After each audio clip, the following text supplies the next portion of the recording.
Here's Pig Trail Nation's Mike Irwin with us on halftime today. Good morning, Mike. Happy Monday. Happy Sweet 16. Hey, guys. I haven't looked to see if the polls are out yet, but with LSU losing 2 or 3, I got to believe Arkansas is going to move up at least to number 2 in baseball. Yeah, I saw the D1 baseball poll. They are number 2 in that poll. I wouldn't be surprised for them to move up in the others as well, just because of LSU's series loss. But Tennessee went 2-2 last week, so I don't think they'll get knocked out of. And they won their weekend series, so I don't think they'll drop out of number 1. And Georgia, that was a surprise to me. Texas is going to be moving up, doing what they did to LSU. So it's good for the Hog baseball team. I mean, they're up to number 2 in the SEC in batting. Who would have thought that? I mean, good grief, their numbers are going up there. And, they're up there. I don't know where they are in home runs. There's third. Fourth. I don't know. I got a bunch of notes scribbled down here that I can't read anymore. But, I mean, good grief. They're hitting the home runs. The team batting average is up.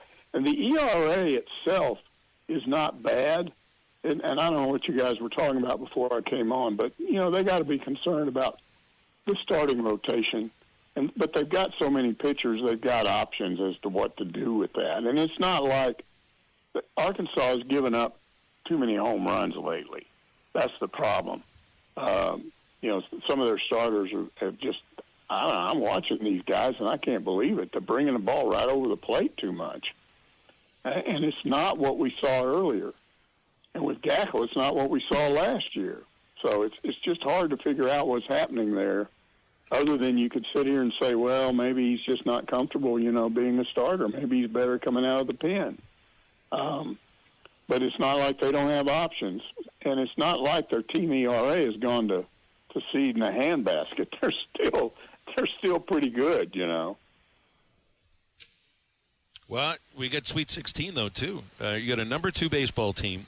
You got a 10th seeded basketball team that is, look, that's not a 10 seed, Mike. I understand they are the Cinderella of the tournament, but that's only based upon what their record is and what their seed is. Because I know that Texas Tech is favored, but I think the Razorbacks are a problem. And where they are a problem, Mike, is defensively, and it's in the paint. They're tough to score against in that lane and around the rim.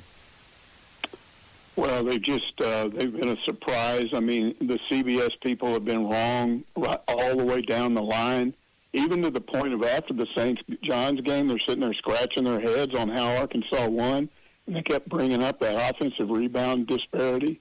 Well, it doesn't help St. John's to have all those offensive rebounds if you're shooting like 20% from the floor. So that sort of negated that. But Arkansas, they're scoring points in the paint. Their defense in the paint is good. Their transition game is good. They're running right now a lot. And I'm just telling you, Wagner and John L. both are doing a good job up top of probing and finding that little slot in the lane where you can just drive right in and lay the ball up. That's hard to do. A lot of times you get tied up. Maybe you get a foul sometimes. But how many times have we seen a guy try that in this tournament, any game you want to watch, and the ball just ends up going out of bounds? It's just hard to attack a packed-in defense like that and find a hole, but they did that several times. And then how about Boogie? I mean, the surprise to me, first of all, Lenardi actually said Arkansas was going to lose to Kansas because Cal decided to play Boogie. He said that would cost him the game. Yeah, even I didn't think that, and I thought Boogie might struggle because of how long he'd been out. But when Cal explained, look, it's a trial. You just put him out there and see what happens. If he's not contributing, you put him on the bench.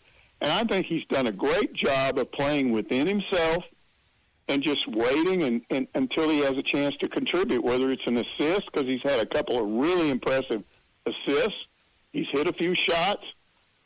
He hasn't tried to dominate. He's just been there to help coming off the bench. And then, Billy Richmond, what he did, leading scorer in that game, they didn't expect him to do that. And there was a problem, the way the game was officiated, it to a large to a large part, it took Jonas Adu out of the game offensively. He played far fewer minutes, and he scored way less points in that game. I still thought he played good defense and rebounded well, but he was on the bench too much, and so somebody else has got to make that up. And Richmond comes in and does that. They have so many options. And where we saw criticism of this team early in the year, hey, there's all this NIL money, but what are they doing? It's like, what's the NIL money? Well, he got good players with that NIL money. And now as we get into the end of the year, you're seeing the talent. Arkansas is not – they had as much talent as anybody they've played lately. And that includes some of those games, in the SEC late where they either won or played really well against teams like Auburn and Alabama. So who knows? I think they might beat Texas Tech. I do. I think if you overlook Arkansas, it's at your own peril. Mike, you're right. This is an unselfish team, and Billy Richmond and Carter Knox both bounced back after the first game. Neither one of them really played great, and then they both played fantastic in the second game. But I want to talk about DJ Wagner. Mike, I haven't seen anybody stay in front of him yet in this tournament. Do you think Texas Tech might throw a little zone at us? Well, they might, especially after seeing, how effective that was at times, when they've seen it. But Arkansas has faced the zone before. I just think they have a way of they'll figure it out if that happens. I think their defense is going to get tested because Texas Tech likes to run and they can score. So they're going to have to play good defense in that game. But I do think it's interesting that the SEC was getting ridiculed after the first round, the round of 64, but now it's all falling into place. Because you got half the teams that half the SEC teams that went into this tournament are in the Sweet 16. That's never happened before. That's incredible to have 7 in. And I think you see the cream come to the top. And as you said, Phil, Arkansas is a 10 seed, but are they really a 10 seed? Well, they'll stay a 10 seed, but they're better than that. That's right. That's right. And look, Mike, the people that were ripping the SEC for whatever happened in the first round before the first round was over, they're the same people that said that just really, all right, Cal's, the game's passed him by. He's archaic. Arkansas didn't know what they were getting into. It's just the regular story of let things play out. Now, I have to at least put a rejoinder on there. At 0-5 and Boogie's out, I didn't think you'd see 3 or 4 SEC wins. But that also, we heard so much with the injuries to Adu and to Nelly Davis. And now the injury with Davis has almost become like a running joke during the press conferences about him falling out of the golf cart. But if you were to pick 2 things that mean more than anything about this run, and it's so difficult because it's a team that's deep amongst the 8 guys that are getting minutes, any one of them can beat you, except maybe right now Z. But if you were to say the reasons why they are where they are and they had this resurgence is because Nelly got healthy and Adu got healthy, and they are the players now that Cal and that staff thought they were when they signed him. And I would add one more thing. Putting Wagner, who's taller, more physical, in at point guard has, I think, helped him too. Those 3 things. And then you bring Boogie back, and he's in a different role, and he's playing well in that role. So, and then, as the season wore along, Carter Knox got better. He just did. And so you see Billy Richmond and Carter Knox just start to improve as the season goes along. And so you throw all that into the mix, and this is just a team you don't want to play right now. You just don't. And, of course, we're rapidly reaching the point in which SEC teams are going to start to play each other. The first one happens, this week in this next round. But then after that, whoever survives, if it's more SEC teams, they're going to start playing each other, and that's going to get really interesting. So I've seen a question about this asked.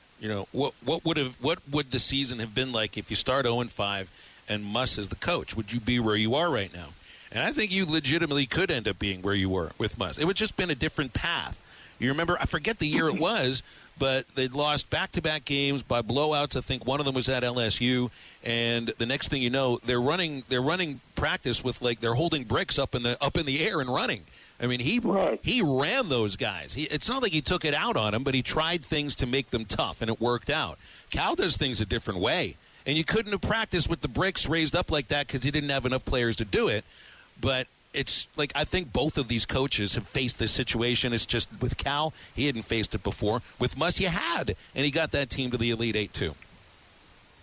Well, that's a hard thing to explain to people because I'm seeing some fans now start to criticize Cal. And I'm like, are you crazy? He's part of the resurgence, a big part of the resurgence of Arkansas back into the tournament.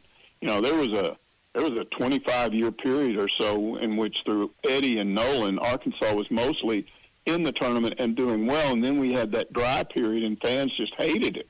Well, now, thanks to Musselman, you got back in it with 1 year left out, and now here Cal comes in, and you're back there again, and I don't know if he's here 2 or 3 more years, you can extend this. And then it puts him in a position to go out and get somebody that'll keep him there. So it looks like Arkansas basketball is back, but those two coaches are 180 degrees from each other. Mm-hmm. And I got to go back all the way to when I was a kid, and it wasn't basketball, but in other sports I played baseball and football. I played for coaches that were, Musselman was tough on these guys. He was tough on his staff. He yelled and screamed and cussed and got mad and threw fits sometimes during games.